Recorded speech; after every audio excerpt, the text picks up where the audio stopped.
Namasté. Alors, je viens vous parler aujourd'hui de la couleur tantrique, des couleurs en tantra. Alors, les couleurs, c'est pas quelque chose que l'on retrouve dans les textes primordiaux, dans la tradition. C'est pas quelque chose qui est à l'origine du tantra, mais on parle de couleurs. C'est quelque chose qui a été amené avec l'ouverture, la démocratisation, tout ce courant qui est en train de se créer autour du néo-tantra. Et c'est un peu une vulgarisation des termes que l'on emploie de manière courante, un peu comme associer Shiva, qui est la conscience, à l'homme, et associer Shakti, qui est l'énergie, aux femmes. Et c'est pas du tout ça à l'origine. Ça ne veut pas dire Shiva ne signifie pas homme et Shakti ne signifie pas femme. Mais voilà, ce qui a été amené, c'est que vulgairement on appelle Shakti les femmes et Shiva les hommes. Donc quelque part c'est une erreur, mais c'est devenu courant dans cette mouvance, cette ouverture, cette démocratisation du tantra. Donc, de la même façon, on parle de couleurs aujourd'hui en tantra, et ça ne remonte pas à la tradition non plus, mais c'est ce qui se fait. Donc, qu'est-ce qu'une couleur en tantra? Eh bien, c'est un petit peu l'essence du tantra, de la pratique tantrique.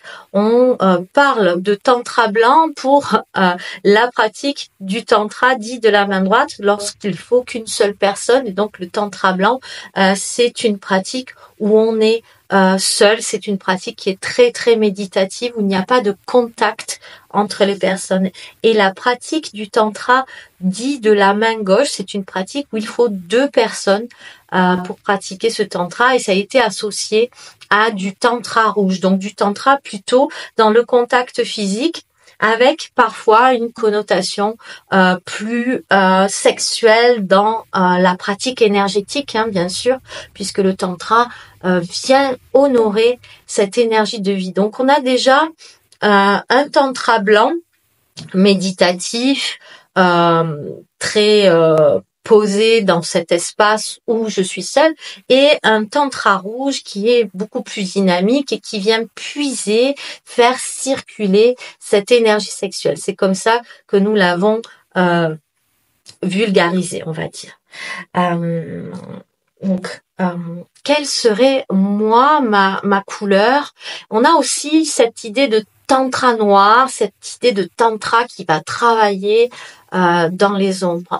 Donc moi, ma couleur, elle se situe où? Bien, regardez ce que je porte. Là, je porte un vêtement qui est un petit peu multicolore, mais plus particulièrement, je vais mélanger toutes ces couleurs pour avoir une couleur bien particulière, pour véhiculer ce qui, à mon sens, est l'essence du tantra. Ma couleur, elle est assez thérapeutique, assez énergétique, et si on doit travailler dans les ombres, si on doit travailler dans la libération émotionnelle, eh bien, je me rapproche aussi de la couleur sombre, qui est très très belle, puisque c'est grâce à cette puissance, à cette recherche d'aller puiser dans les ombres, que je vais pouvoir monter, magnifier ma lumière. Donc mes propositions vont s'adresser à des personnes qui ont envie de venir résoudre des problématiques, des vieux schémas, qui ont envie de guérir aussi des blessures, qui ont envie de puiser dans cette couleur sombre et faire qu'elle devienne lumineuse. Les personnes qui viennent me voir sont aussi des personnes que j'accompagne dans la guérison des polarités, le féminin, le masculin, et la guérison. J'ai beaucoup cet axe de travailler entre hommes et femmes, et de venir apporter de la guérison entre les hommes et entre les femmes, et aussi cette danse du yin et du yang, et comment je peux guérir mon féminin et mon masculin. Donc je dirais plutôt que ma couleur à moi, elle est dans cette thérapie, elle est dans ce désir de venir soigner, réparer, libérer. Donc je peux dire que je fais du tantra noir. Je peux dire que je propose aussi beaucoup d'espaces où l'on va méditer, se retrouver seul, donc du tantra blanc. Je peux dire aussi que je touche à cette sphère de guérison des blessures sexuelles et où on va monter et où on va transformer tout ça. Donc du tantra rouge, le tantra de l'amour qui est pour moi est un tantra rose qui est le tantra du cœur. C'est aussi ma couleur. Donc aujourd'hui, ce que je propose ici à la quintessence et mes propositions, ce sont des propositions qui sont arc-en-ciel, qui ont toutes les couleurs et qui sont annoncées lorsque je définis mes stages. Mais c'est un chemin initiatique que je propose de vivre. C'est vraiment, je vais pas vous permettre de rester en surface. Je vais vous inviter à descendre dans ce sombre, dans cette profondeur pour mieux vous révéler à toute votre lumière. C'est un accompagnement qui est au plus près de vous et j'ai divers outils issus du tantra mais issus aussi de ce que j'ai pu moi apprendre auprès d'un chaman avec qui j'ai travaillé sur mes ongles pendant 3 années.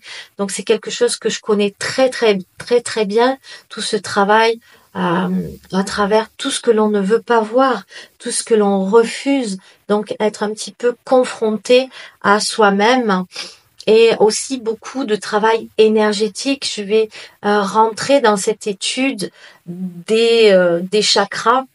Et ma lignée, la lignée que j'enseigne, c'est le tantra de Osho. C'est toute cette lignée d'enseignants, de thérapeutes qui ont connu Osho, qui ont œuvré près de lui. C'est vraiment ce tantra énergétique, les chakras, les beaux rituels et toute la magie, la guérison, la transformation, la transcendance que ça peut amener. Donc, le tantra que j'enseigne, bien sa couleur, elle est unique aussi parce qu'elle va porter ma vibration, qui est une vibration qui est assez tonique, hein, qui est douce aussi, et qui est beaucoup dans la guérison, dans l'énergie, dans la transformation, dans la thérapie, dans la transmission, dans l'enseignement. Aujourd'hui, j'ai vraiment à cœur d'enseigner, de transmettre. Donc voilà, c'est un peu tout ça. Ce sont des couleurs magnifiques et il y a autant de couleurs de tantra qu'il y a d'animateurs de tantra, mais je pense qu'on se rejoint tous sur un socle commun de transmettre un espace de conscience, d'amour et de vibration au service de la communauté, au service du vivant. Voilà. Merci.